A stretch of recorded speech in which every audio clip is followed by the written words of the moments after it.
வணக்கம் நண்பர்களே. நீங்கள் உங்கள் வாழ்வில் நடக்கும் சிறு சிறு விஷயங்களை பார்த்து உடனே எதிர்காலத்தை பற்றி தீர்மானிப்பவர்களா? அப்படியென்றால் இந்த கதை உங்களுக்கானதுதான். இந்த கதையை முழுமையாக கேளுங்கள். இது போன்ற சிறந்த கதைகளுக்கு இந்த சேனலை சப்ஸ்கிரைப் செய்து கொள்ளுங்கள். முன்பொரு காலத்தில் மலைகளாலும் ஆறுகளாலும் சூழப்பட்ட ஒரு பசுமையான கிராமம் இருந்தது. அந்த கிராமத்தில் ஒரு முதியவர் வாழ்ந்து வந்தார். அவர் மிகவும் ஏழையாவார். ஆனால் அந்த கிராமத்தில் இருந்த மக்கள் அவரை மிகவும் பொறாமையுடன் பார்த்தார்கள். ஏனென்றால் அவரிடம் மிகவும் கம்பீரமான ஒரு யானை இருந்தது. அந்த யானையை முதியவர் மிகவும் பாசமாக அவர் குடும்பத்தில் ஒரு நண்பனைப் போல வளர்த்து வந்தார். தொலைதூரத்தில் உள்ள அரசர்கள் கூட அந்த யானையை எப்படியாவது வாங்க வேண்டும் என்று நினைத்தார்கள். அதற்காக எவ்வளவு பணம் வேண்டுமானாலும் தருவதாக கூறினார்கள். ஆனாலும் முதியவர் யானையை கொடுக்க மறுத்துவிட்டார். அவன் எனக்கு ஒரு யானை அல்ல, அவன் என்னுடைய நண்பன். என்னுடைய நண்பனை நான் எப்படி விற்க முடியும் என்று கூறினார். முதியவர் அவருடைய முடிவில் நிலைத்திருந்தார்.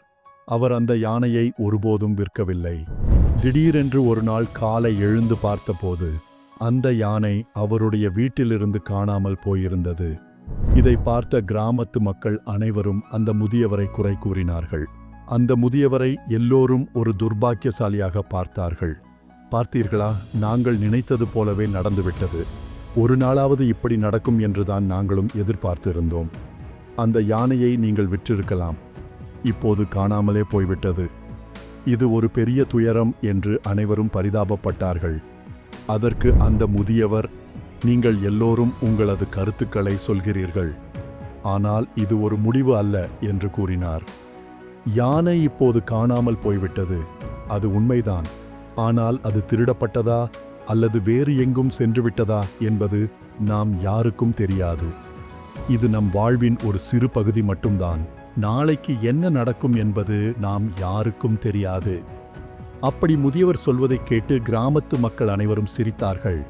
அந்த முதியவரை அவர்கள் பைத்தியம் என்று நினைத்தார்கள். 2 வாரங்கள் கழித்து அந்த யானை திரும்பி வந்தது. அது காட்டுக்குள் சென்றிருந்தது. யானை திரும்பி வரும்போது தன்னுடன் சில யானைகளையும் கூட்டிக் கொண்டு வந்தது. இதை பார்த்த கிராமத்து மக்கள் அனைவரும் ஒன்று கூடி முதியவரிடம், உண்மையிலேயே நீங்கள் சொன்னது சரிதான், நீங்கள் மிகவும் அதிர்ஷ்டசாலி என்று முதியவரை புகழ்ந்து தள்ளினர். இப்போது முதியவர் மீண்டும், நீங்கள் முடிவுக்கு வருவது சரியல்ல என்று கூறினார்.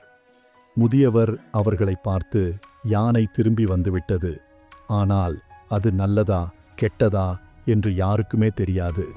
நாம் ஒரு புத்தகத்தை படிக்கும் பொழுது ஒரு சில வார்த்தைகளை மட்டும் வாசித்து முழு கதையை எப்படி தீர்மானிக்கலாம் என்று கூறினார். கிராம மக்கள் அனைவரும் அமைதியாகிவிட்டார்கள். ஆனால் முதியவரை கிராம மக்கள் புரிந்து கொள்ளவில்லை. முதியவருக்கு ஒரு மகன் இருந்தான். அவன் யானைகளை காட்டுக்கு அழைத்துச் செல்வான்.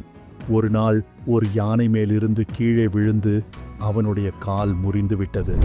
அந்த விபத்தால் அவன் நடக்க முடியாதவன் ஆகிவிட்டான்.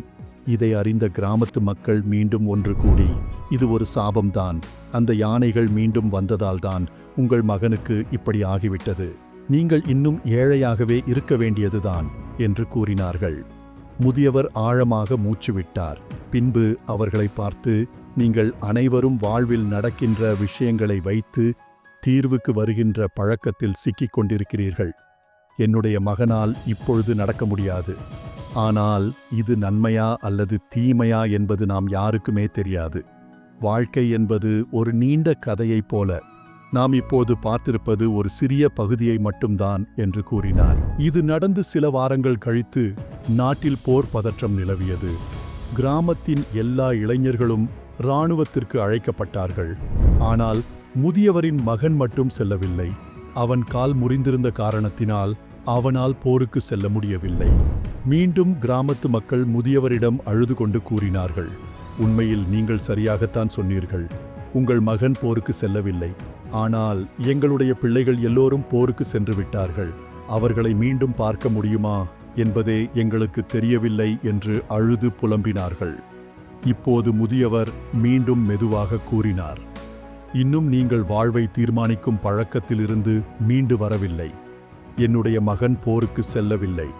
உங்கள் பிள்ளைகள் போருக்கு சென்று விட்டார்கள். ஆனால் இதில் நன்மை இருக்கிறதா அல்லது தீமை விளையுமா என்பதை நாம் யாருமே சொல்ல முடியாது. வாழ்வில் நடக்கும் விஷயங்களைக் கொண்டு முழுவதுமாக ஒரு தீர்வுக்கு வருகின்ற பழக்கத்தை நிறுத்துங்கள். இல்லையென்றால் வாழ்க்கையின் முழுமையை புரிந்து கொள்ள முடியாது. நம் வாழ்க்கையில் நடக்கின்ற சிறு சிறு விஷயங்கள் நம்முடைய முழு வாழ்க்கையையும் பிரதிபலிக்காது.